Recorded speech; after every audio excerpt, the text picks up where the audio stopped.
have this base file open.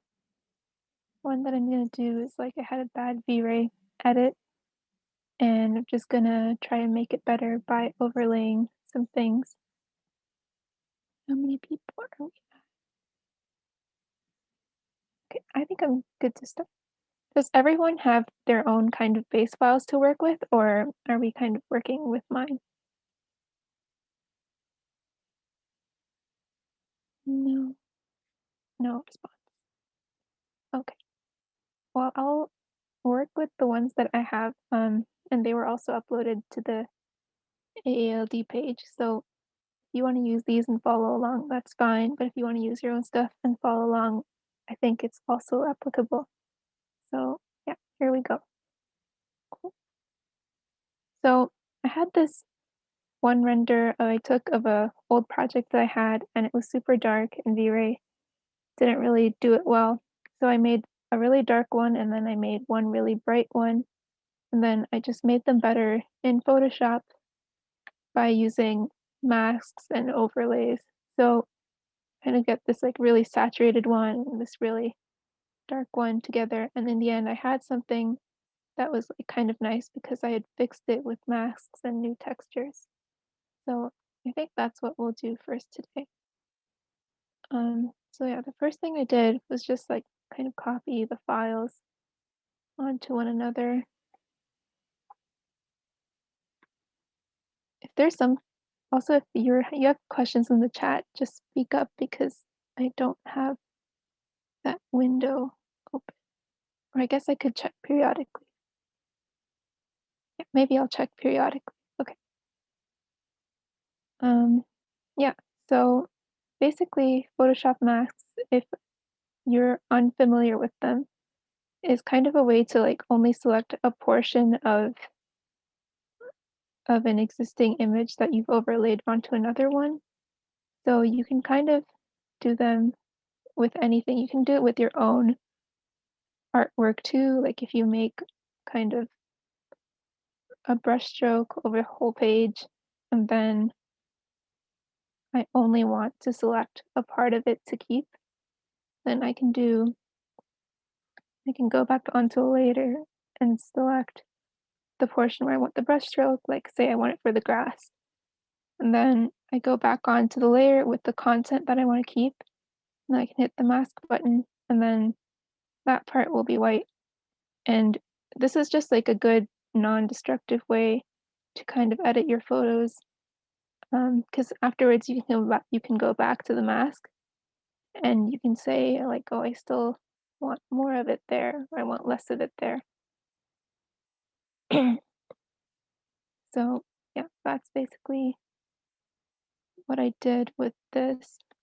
Um, I think I think I kind of chose to use like selected portions of this and just mask it away. Uh, Now I'm working on the layer mask. I think black is kind of we don't like you don't want to keep it, and then white is you want to keep it. So you can start to select like which parts according to what you think looks right. Like I think that end is kind of dark usually, so I go in like I make that dark.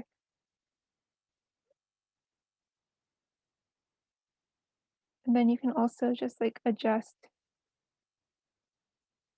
to make it a gray mask, which is like not as harsh.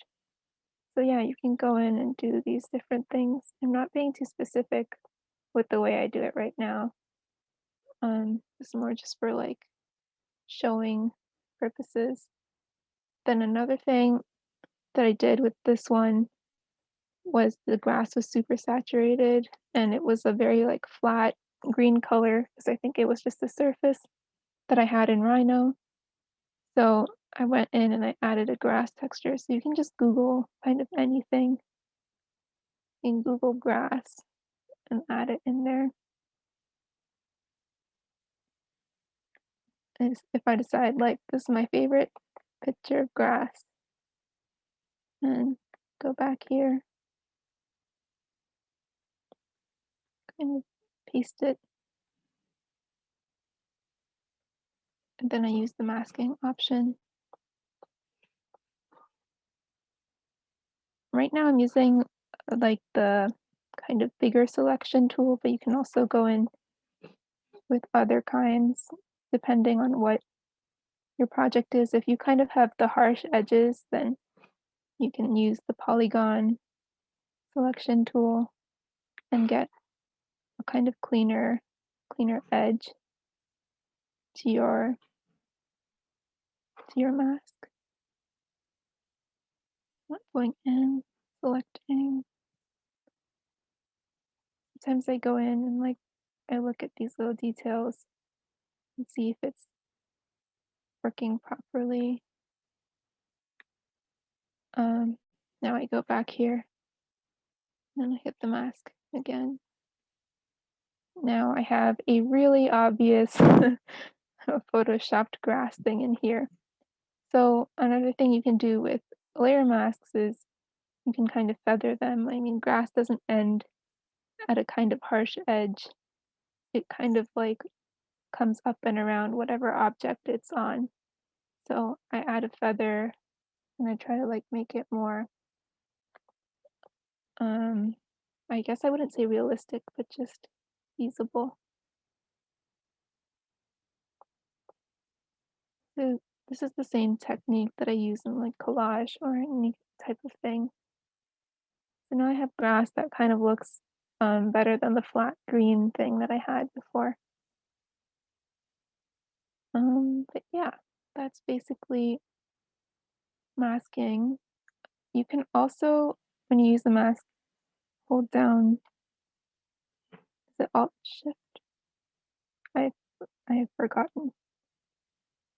Hmm. There's a way to like so you can see what your mask is. Like you get a little preview here, like the black is the stuff you don't see, the white is the stuff you see. I think it's like Alt Option or Control Shift or something, where you can get an onion skin.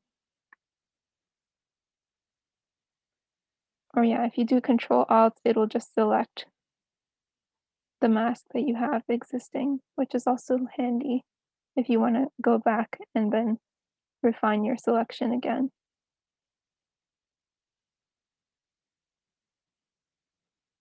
Like maybe I didn't get this part of the green earlier. Now I'm gonna go to layer and get that green patch added onto my grass as well.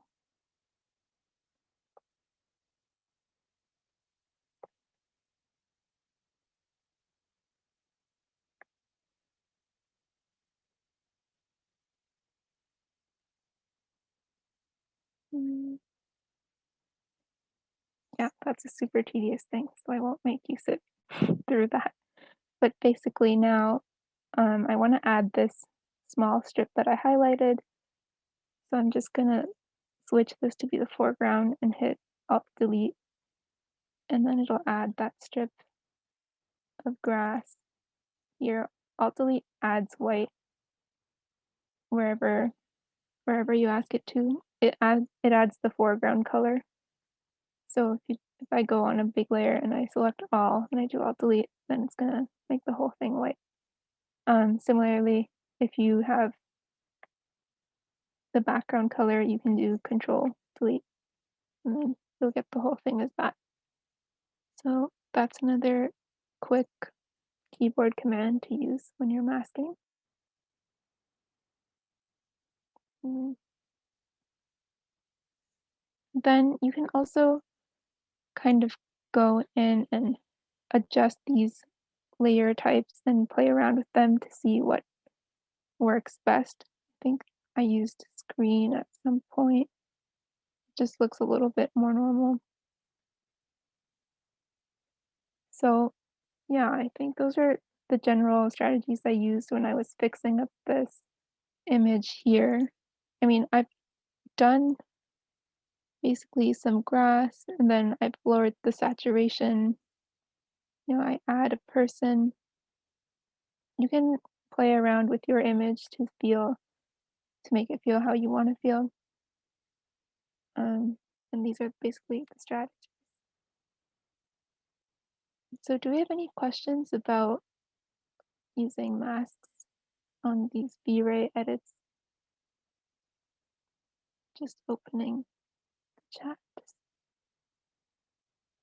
We're all good. Was this stuff that you guys kind of already knew, or am I covering any new stuff?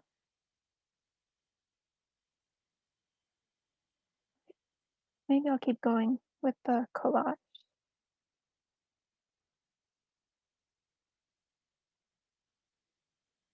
So you don't always have V-Ray edits, or that's not always something that you want to use. Sometimes you have a line drawing that you want to work with.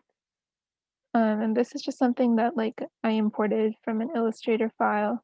It's just this is actually the undergrad studio at Daniels that we drew for a project.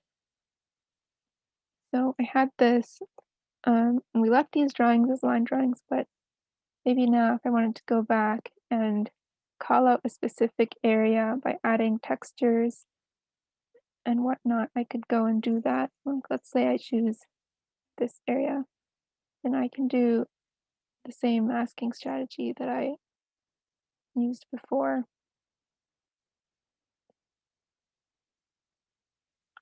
And it always helps to be selecting on the layer that your line work is, otherwise it won't select things properly.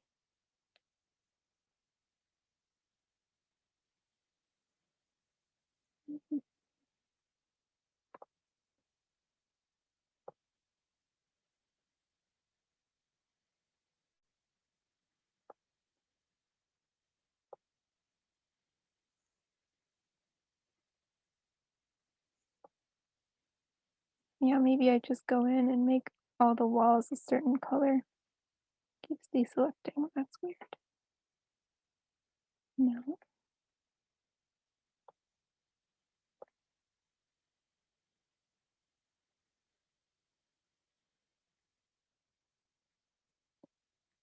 When you're selecting, you can use Alt. I'm using Alt to subtract from the selection that I have and take away from it. I usually spend a good amount of time just making selections and things, and just getting it correct so then I can mask it effectively. Now I should label these as I go. Line work, white. That one was an empty one, but I'll put an image there. So let's say I want to layer some kind of fun texture onto that. Then I can again go into Google, see something that I like. Concrete is a one. Another tip for finding textures for collage. Sometimes I just use like the Home Depot website to find textures for things like wood. Because if you look for wood textures on Google, then you get a lot of like copyright images. You go to Home Depot and you look for plywood, they're not really trademarking the images. So,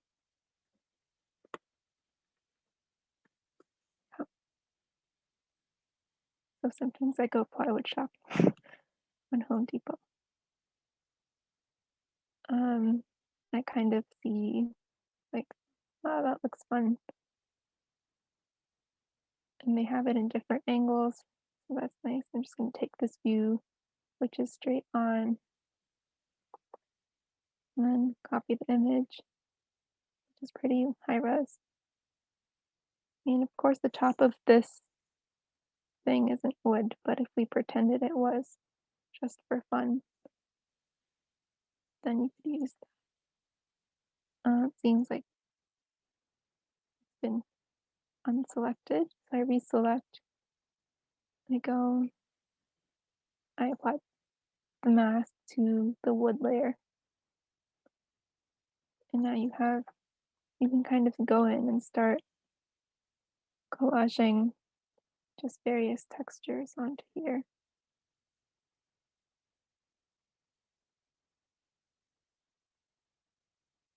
Another option that you have with line work, if it isn't already rasterized, sometimes you can bring it in as a Photoshop path, which will fit you like something like this, but in the form of your lines.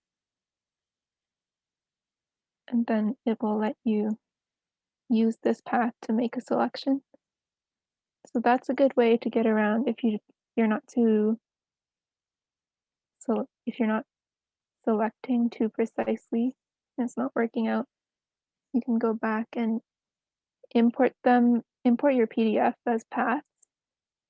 I usually don't do that just because it makes the file heavy and sometimes it's unnecessary. Like the resolution makes things pretty easy to select as it is. But yeah, that's just another way to go about it if you want to do that. Now I got the tops of these dividers.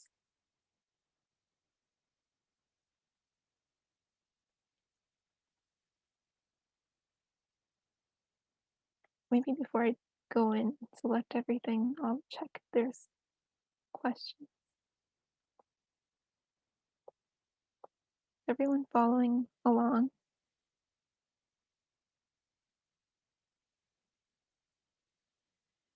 Okay, cool.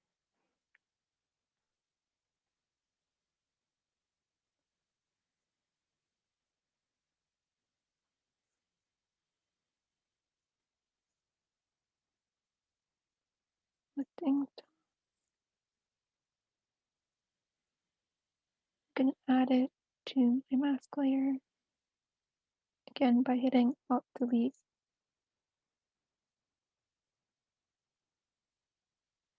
Some of them not working this time around.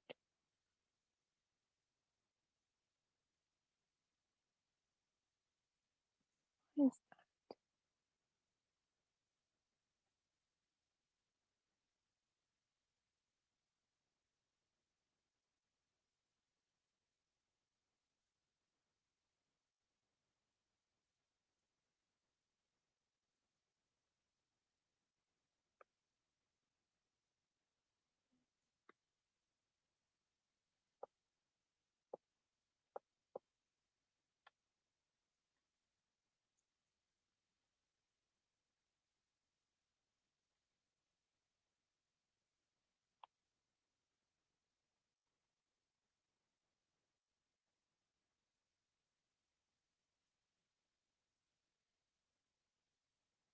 this view just lets you see the mask as a figure ground. So I just did Alt and I clicked that, and you can toggle back and forth between them.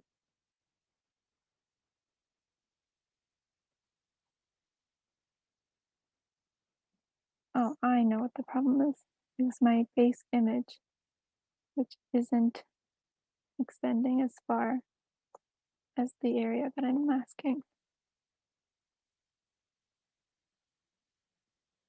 So I'm going to unlink the mask, get the base image, and just stretch it. And now it will expand to fill the area that I've selected. And then I will relink the mask. Unlinking and relinking basically moves the texture with the mask that you have, or moves the image that you're using as a background. Then let's say I have these chairs. I want to do a different texture for those. Choose some.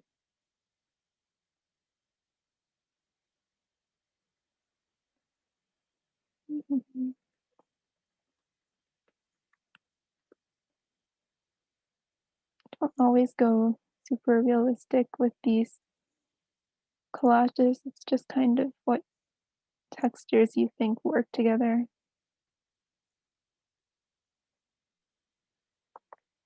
This is not a chair texture, but I think I kind of like this. So I go in and use that.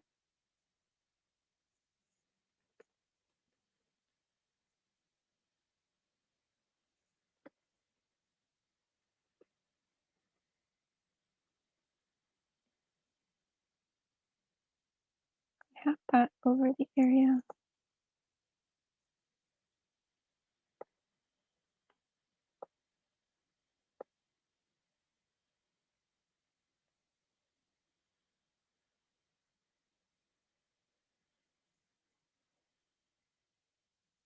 And I'm going back to my line work and selecting the chairs.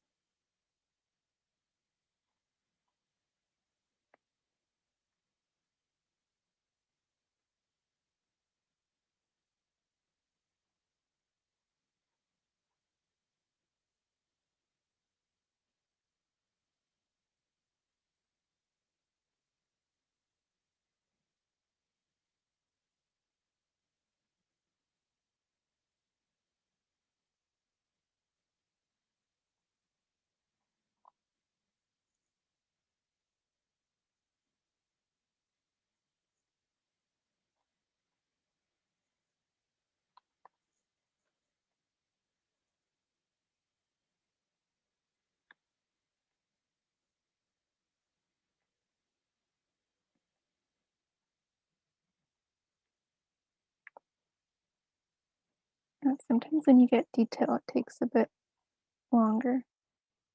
But again, just making it editable with the mask is what's really useful in these situations. I have these chairs and they're kind of hanging up. And now you can see that like this portion of the drawing is really being pulled to focus.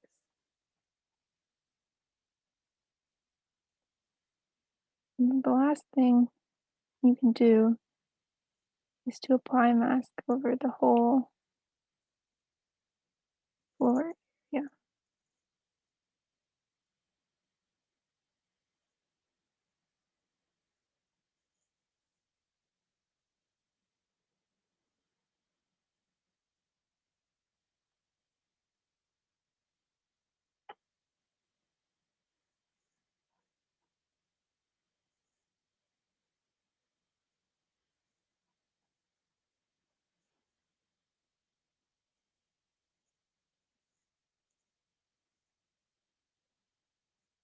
What should I pick for my floor? Do something cloudy.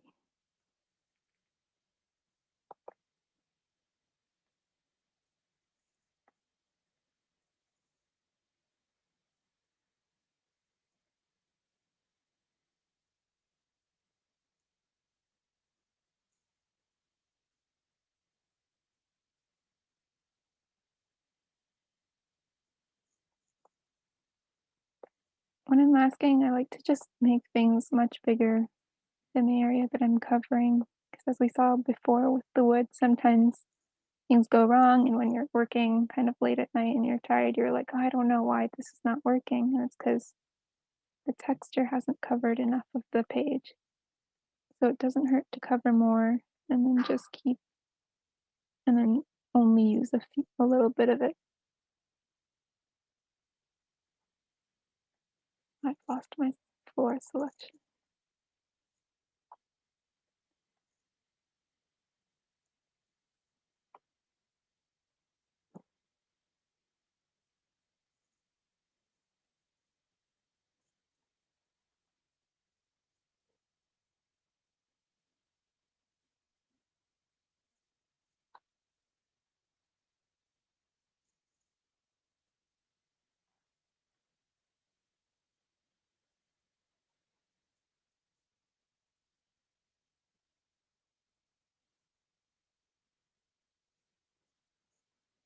Mask it. And now you have a good portion of studio just kind of collage rendered. Oh, that bit is missing. This white space needs to go.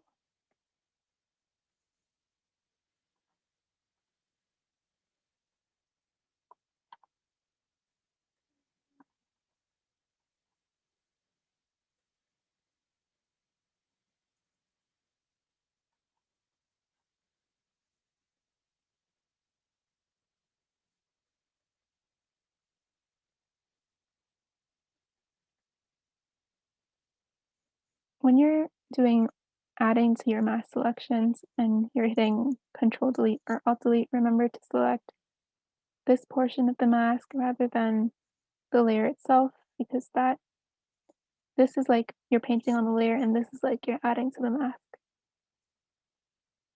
So here I click the black one and we're adding to the mask.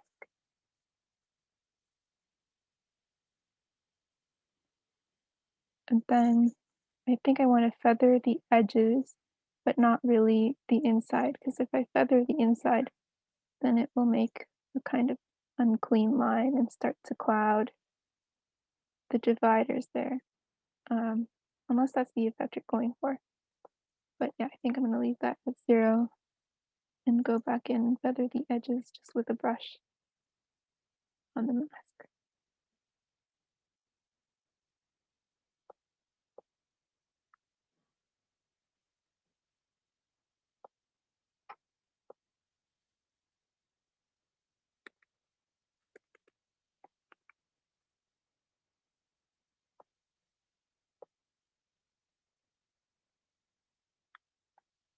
Hmm. I can see it's kind of making an unclean border here, so I think I will just go back to my line work and make sure I've selected the area that I want to work within to feather before I feather.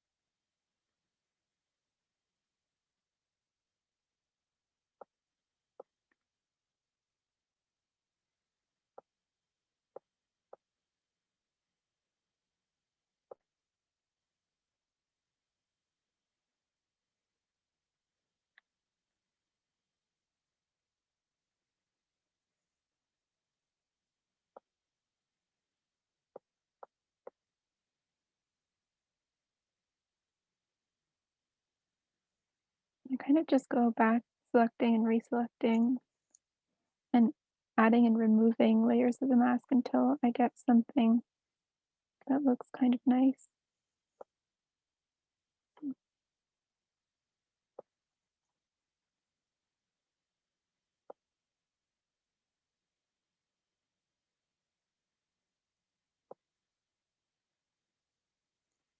Yeah, now that bit doesn't really stand out as much.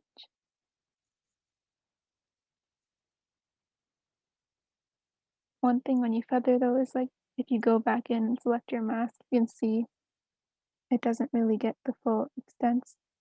So there's some advantages and disadvantages to using this kind of feather, which will retain the preciseness of your mask, and the feathering with like just with a soft brush like I did here, where you can kind of spot which parts of your mask that you want to soften and not do it across a global scale. Yeah, there I am. Maybe I'll do this edge too. This time I'll work in that mask view.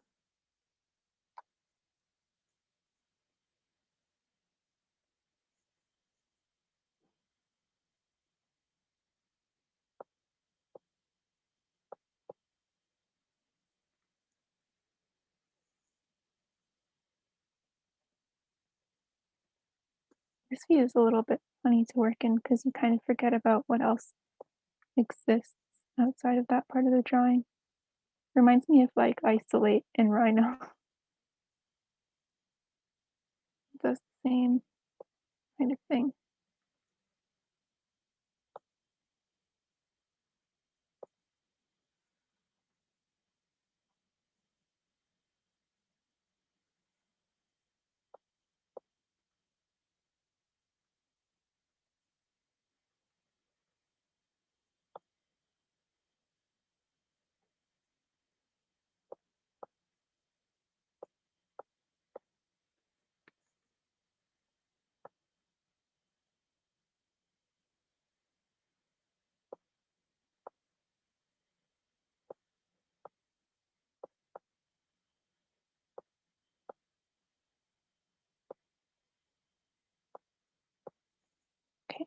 see how it looks if I go back.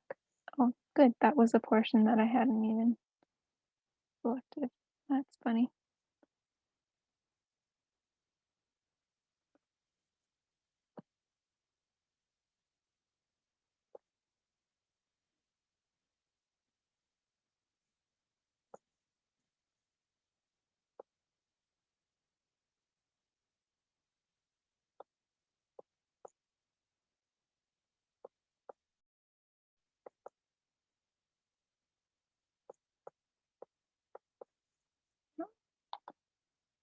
Now I go back.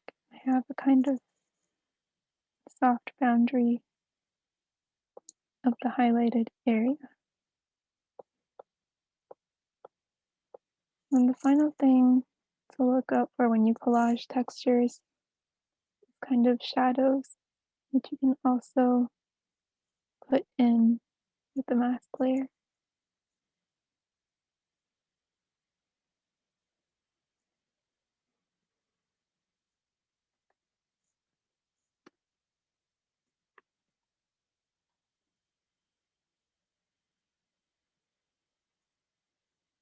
Usually if I make shadows, I select the things, like if I want a shadow selected by a table, I select the things kind of around it except for the table, and then I use a polygon tool to make a straight edge. Slowly going in.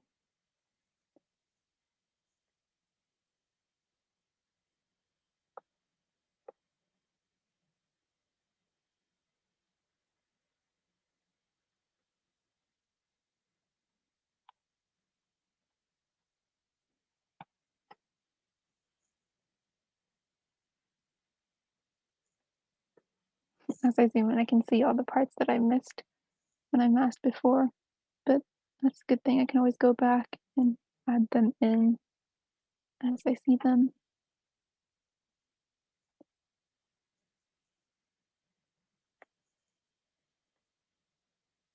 So now I have a good portion of this floor selected, except for those little bits on the chair legs. I'll just get those two. Now I have this whole area, and I think like if I want a shadow, and I don't have a V-Ray export of it like I do the other one, then I kind of guess at it with the polygon lasso and do kind of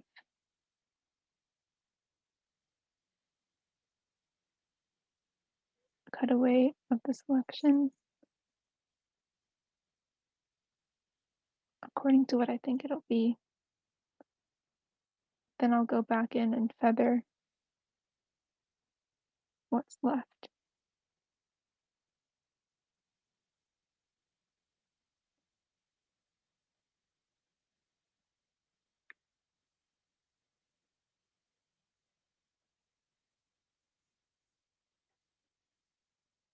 I have this, make a mask of that, and on this layer I'm just going to do a black brush. So the mask contains, or it doesn't,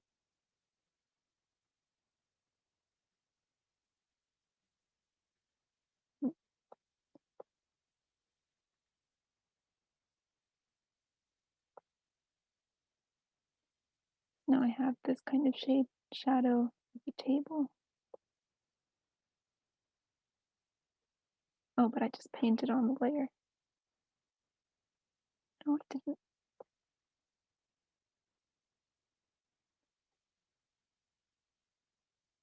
I go back in and look at what kind of looks correct.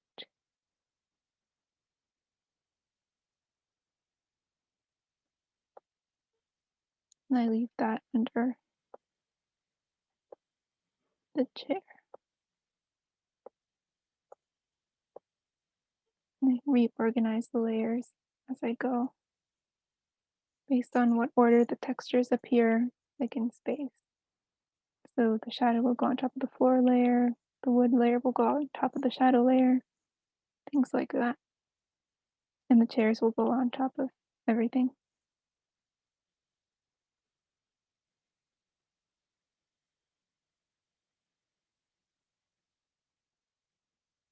Just think that looks very dramatic, so I'll use maybe 50% of that.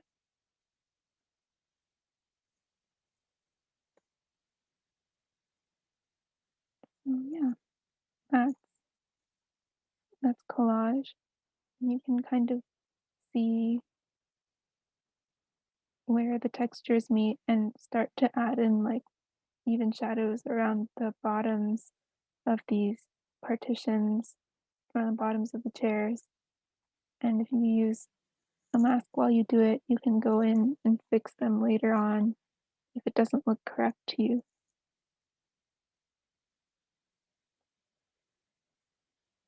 I think the last thing I'll do is add a divider texture.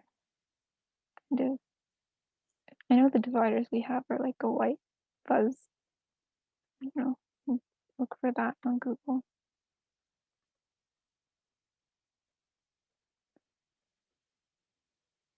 I mean, right now I'm looking on Google, but usually I have collected, as I find nice textures, I kind of collect them all in a folder. I also collect like CAD blocks or plants, or if you ever spent time tracing photograph people to make like drawn people, or you find ones that you like on the internet, you just keep them all in a folder so then you can easily reference them later. Sometimes I keep abstract things like watercolor textures that just have a nice like light and dark balance in case I ever want to use those.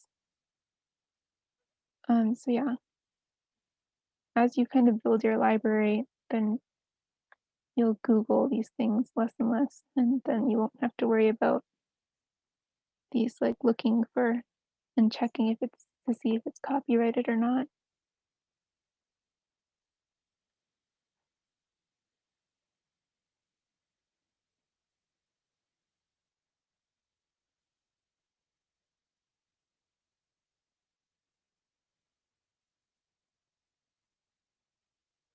I think it would be fun if studio dividers were actually this fuzzy. They're not, but could be interesting. Could get very messy too. Sometimes you'll have a texture where the scale is so small and it can only really cover a portion of it.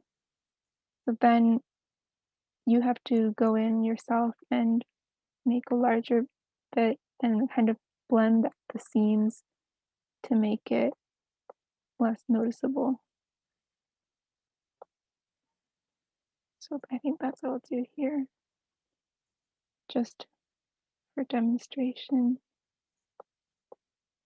You know, oh, that weirdly blended kind of nicely, but I have the 4 layers.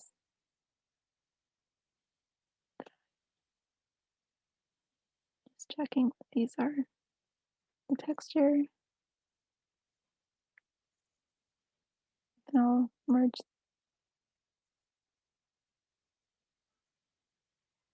I'll kind of erase the edges lightly of each one.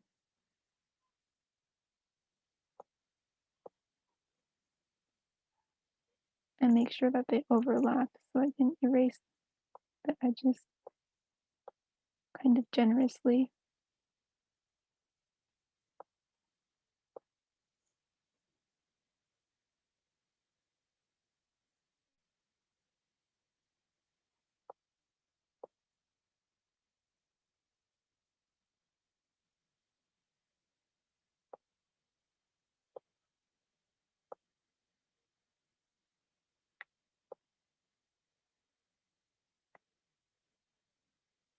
The other harsh edge I see is like one here, one here. So that's the one that I'll fix now.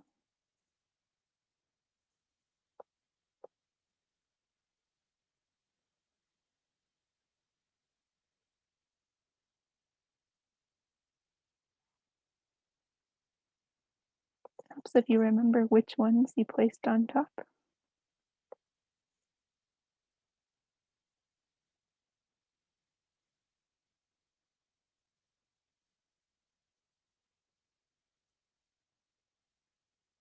this one.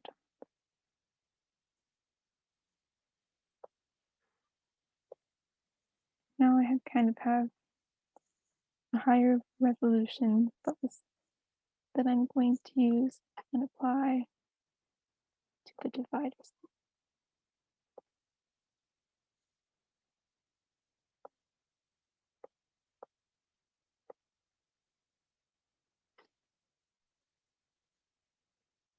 Once I've cleaned all the seams of my texture, I'm going to merge it all into one layer. If I merge it before, then you won't be able to clean the seams.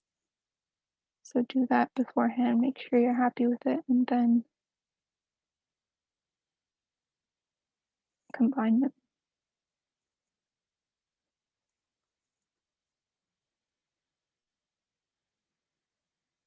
And same as I did before, I'm going to go into my line work and select. This time I'll use Polygon select. Photoshop recently introduced object selection mode, which is interesting. I don't think it works too well unless you have like a clear background. Also, doesn't recognize like a lot of line work. So usually this object select will work when you have a silhouette kind of in a clear background. But yeah, I usually go back to Polygon or the quick selection tool.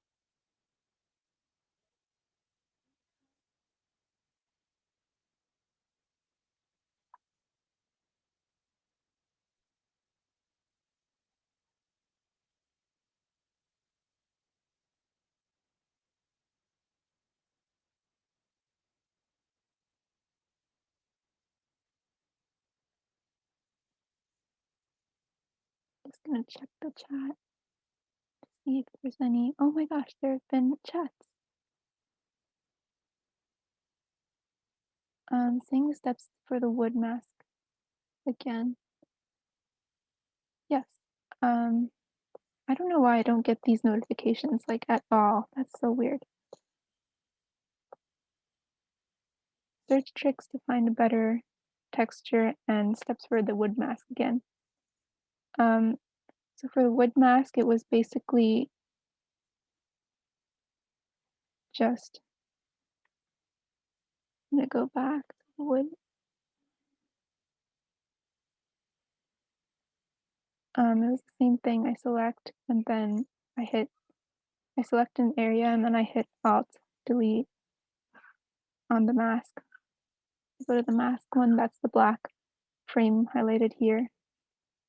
And I hit delete if it would work, and then I get a wood thing. Search tips for better textures. Yeah, you can again kind of collage your own textures together from low resolution ones. Go to shopping, like go to Home Depot, or go to like store websites where their priority isn't really the image, but it's a product. So I guess if you even go to like furniture websites, I haven't used that before, but Home Depot I use a lot. What's furniture? Herman Miller. I just think of Herman Miller because that's the studio chairs. Like if I were to pick an image from here, that would get me a pretty high resolution texture. And you can kind of get creative and use textures for things they aren't used for naturally. Like this is the chair, but it could also be a good like wall background. Chat. Oh, you don't see more than the Photoshop file.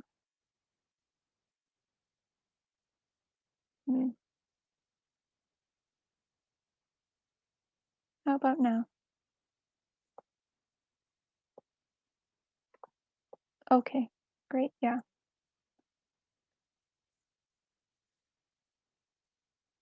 Oh, well then I guess you didn't see me go to the Home Depot website before, but I can go there. Home Depot.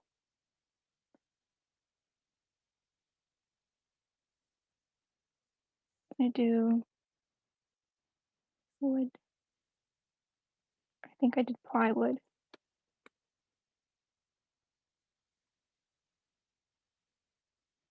And then you get these kind of great plan views of any kind of texture. They also do, if you have things that you're doing at an angle, that's pretty useful. I did a project recently that was just wood textures in perspective. So thumbnails like this are good for that if you want to have that.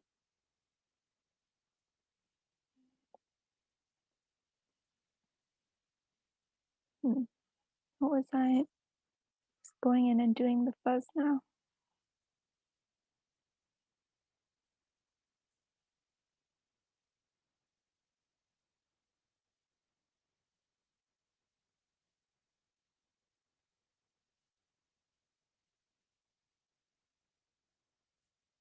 I think if you have kind of orthogonal geometry, it helps to import your files as paths, but for the most part, I still don't use it. I'm gonna make a mask. I can see that like my fuzz image has been cut off because I didn't move it. So again, I'm gonna unlink and then I'm just gonna move the image upwards and relink. And you have some really fuzzy studio walls.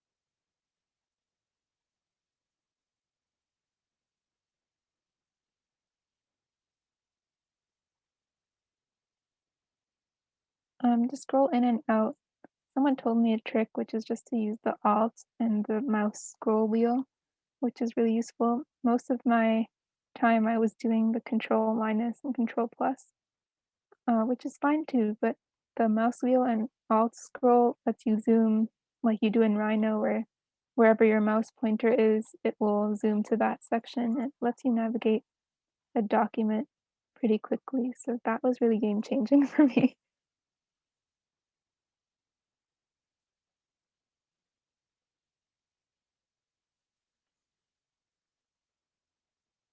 And you can do it as you're running a command. So I find that to be very useful.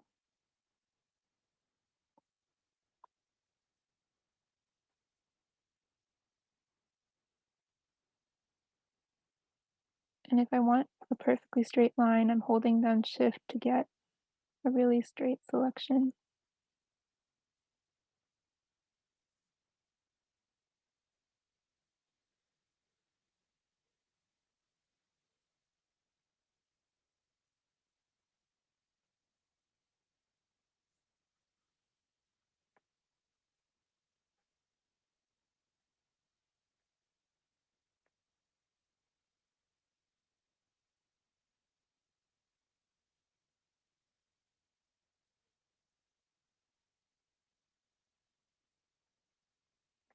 Oh,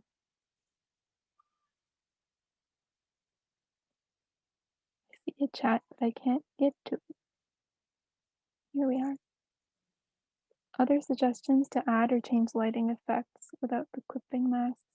Yeah, you can use the blending modes on the layers, or you can use adjustment layers. So I think a good one to show will be on that one. The one I had before, I had do layer, adjustment layer, and you can use hue or saturation, which will get you like less brightness, vibrance, which might be good for lighting. Levels is also pretty good for lighting, and then the standard brightness and contrast. Levels is like the whites and grays and how similar they are to each other in the image. So you can get a very like vignette like thing. Right now it's applying to the whole thing because um like it's applying to all of the layers because I haven't used a clipping mask. But yeah, this and even within the levels you can use the mask, so that's pretty useful. If I go in and now let's say I only want the levels to affect like half of the side. You can see like one side is being changed. And if I only want to use it for one layer, mm,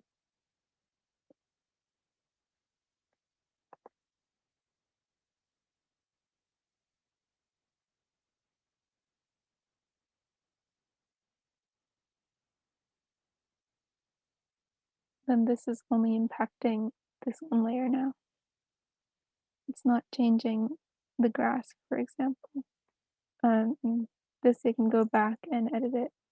You can do levels and brightness and contrast as destructive edits too. So if you're sure that like you really want something to change, then you can just leave it there and then it'll change it permanently. But I like to leave it as an adjustment layer because I change my mind a lot.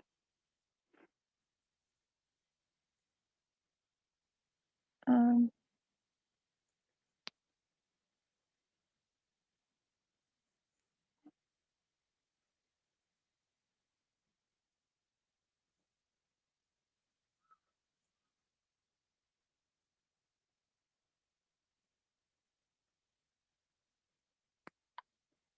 yeah, I think I won't go and spend too much time detailing these little collages. I think another thing that I wanted to talk about today was batch edits, which is if you have a series of screenshots that you have to edit, like I have this file and I needed to make a grid of like all these grasshopper iterations that I did. Or even, I don't know if you've ever done like stop motion animation, but if you have to kind of take a series of Photoshop photos. Ooh, a chat. Oh, okay, no problem. Thanks for coming. Um, yeah, so if you have a series of photos that you need to edit all at once, then you can use batch edit. A thing that I like to do is make a copy of the folder, um, just so I don't have to save over my existing ones and I can change it later on if I need. So I have batch edit copy. I'm going to open a file from there now. Um, and basically batch edit is like a quick way to do any action that you want on a certain image, but that you have to do like hundreds of times, but on your own. So if I wanted to go in and make, I don't know, like a dot on this image, then I could do that and have it do that for the next 100 files I assign it to. But maybe we'll do something more useful. So the first step to doing that is you go to the Window Actions panel, and then they have some preset things you can do to the batch, which is like, I don't know, making things sepia toned or grayscaling it. But you can also do a new action and record it. So I'm going to say, like, I have this kind of gray area outside my Rhino screenshot, and maybe I want to delete the grayness of it. So remove gray. I just named my own action that I'm going to do. I'm going to record it. I'm going to get a brush and change the color to white and go in And you can see this little red dot, so it's recording my movements on the file. And gone gone in and made that white. Maybe that's not very visible. I'm gonna do a new thing actually. I'm gonna change it to black so it's visible. Now I have this, and I'm gonna make it black. Now that's highlighting this thing. And I could do it more specifically too. And then I'm just gonna erase the insides.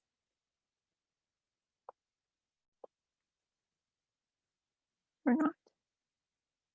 And you can see it's like as I make my decisions and change my mind, it's taking all of these and recording it and it's gonna repeat them. So it's good to kind of decide what you want to do before you do it.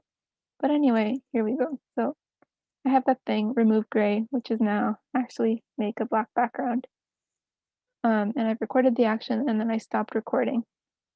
So now I'm gonna go and I do automate in the file menu batch. And it's selected remove gray because I just made it. I'm going to select the source, which is a folder of files that I have on my computer, and then select the folder that I want to edit. So batch edit, copy. And then, so it's doing default action, remove gray from the folder that I chose. It's going to stop for errors, which means like at the beginning of every file, I think it'll just stop, pause, and let you check if everything is going okay, and you can stop the batch if you don't want to do that. And then you hit OK. Now it's going to do each one of those and kind of select it the same way.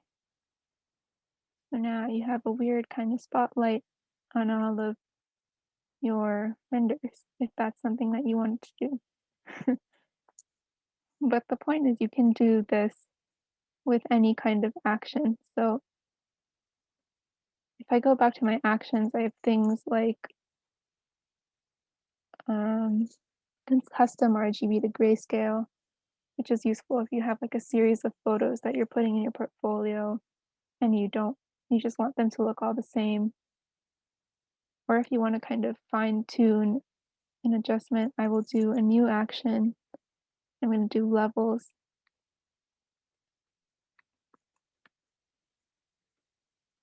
Like we talked about, to adjust the light levels of a certain picture, but do it all at once. So I want this to be like super high contrast. It's almost like washing the canopy out. Hit OK. I hit stop recording. And then I do the same thing again. It's opened all my files. So I'm going to do file, automate, batch. And then it's going to hit adjust levels.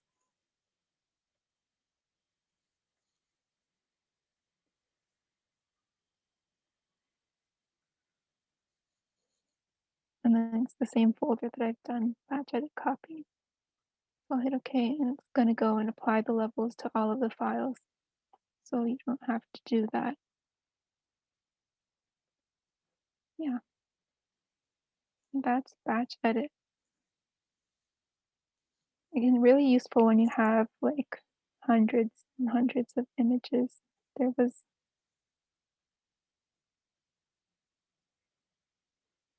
this, like I can use it to array it in a grid if I make a new document now. Then I can have all these looking the same way.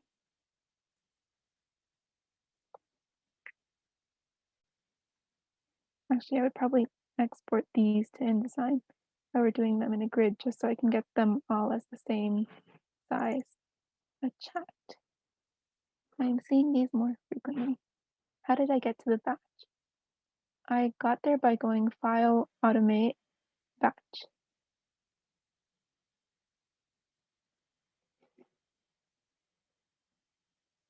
And the Actions panel window is in Window Actions. And here you can add and remove actions as you wish. So I had that remove gray, which was actually an add black, so I might just go and rename that now.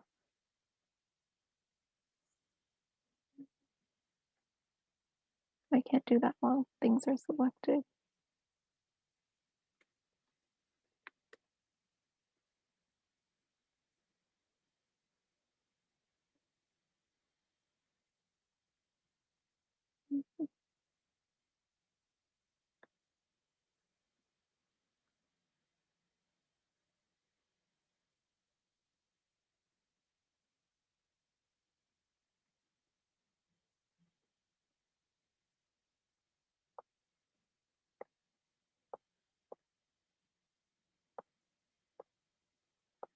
But basically you can see that they're all pretty cohesive now.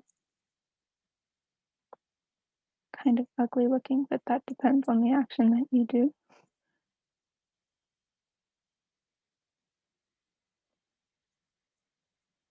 And this way you don't spend hours like trying something and then realizing it doesn't work with all of your photos. You can just kind of iteratively try one set of edits, and if it doesn't work, then you don't have to worry about redoing them because it's just going to be an action that you save in here.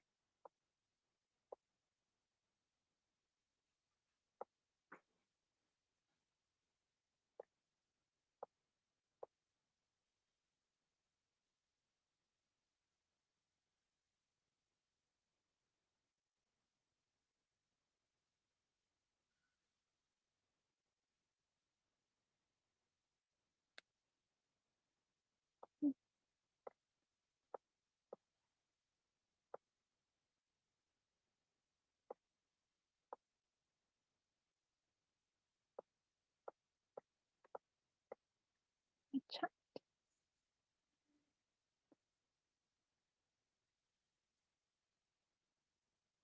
What kind of files can the batch be applied to? You can apply them to anything.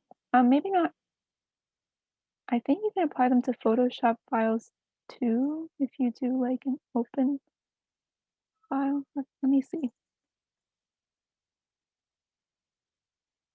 All image files it works with, Photoshop files, it should.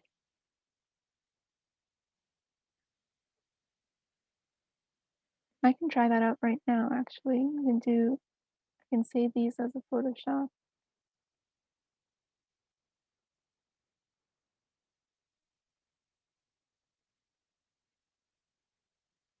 Actually, why don't I why don't I batch convert all of these files? So I'll do save as PSD. And file as.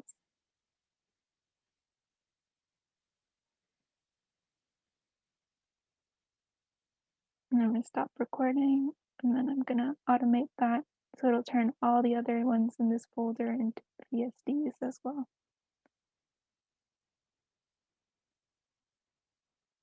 The same one is selected. I'm gonna hit OK.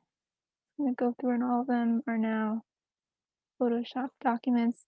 If it hits like an error, like I just am changing it, do you want to override it? Then it'll stop and let you know. But yeah, you can do it with Photoshop files, JPEGs, anything, and you can do it with file conversions.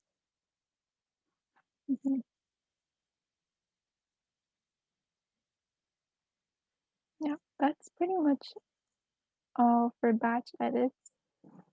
Is there any questions you guys had about the work session in general, or is there any personal work you have that you're trying to sort through that I can look at? You guys are good? You got this? Okay, great. Oh, the chat. If I wanted to add glass, um, like in V-Ray or just in kind of a collage mode? In a collage?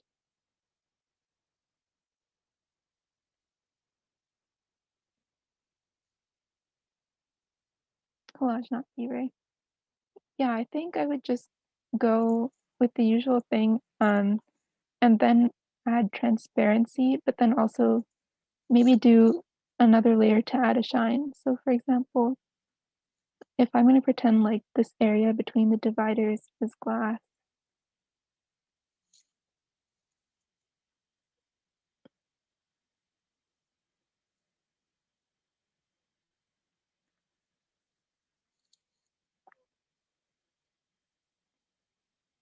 ah, the selection went kind of wacky here.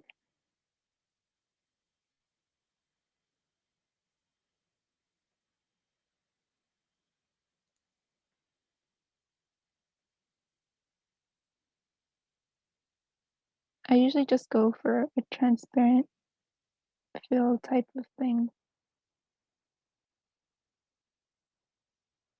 Um,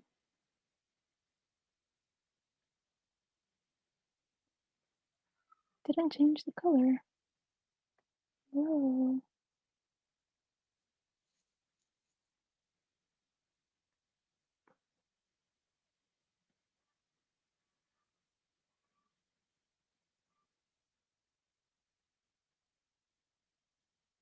Then I'll do like a diagonal swipe across it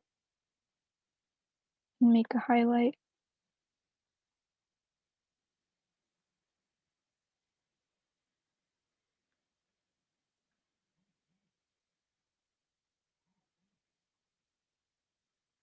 Do a second one that's like maybe a little bit thinner.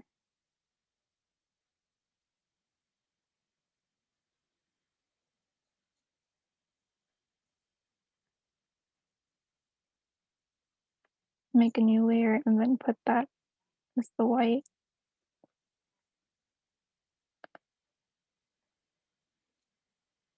And then this just becomes, a sheer 50%. The same thing with that one.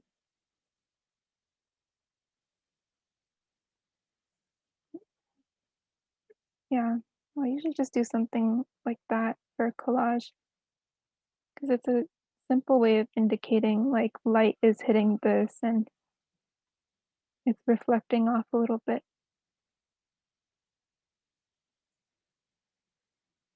Yep.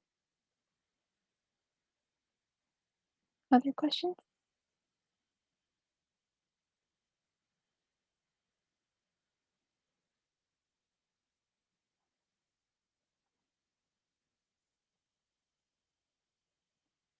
Um, if there's not, I think that's really all I had for you guys today.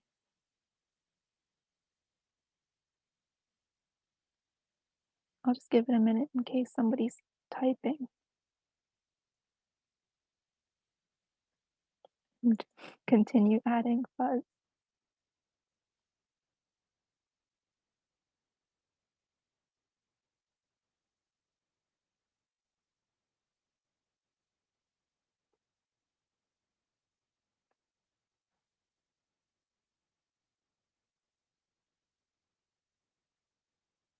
Mm, okay, looks like there's no more. So I think, yeah, that's that's all for today, guys. Thanks for coming and thanks for asking your questions. I hope this was helpful.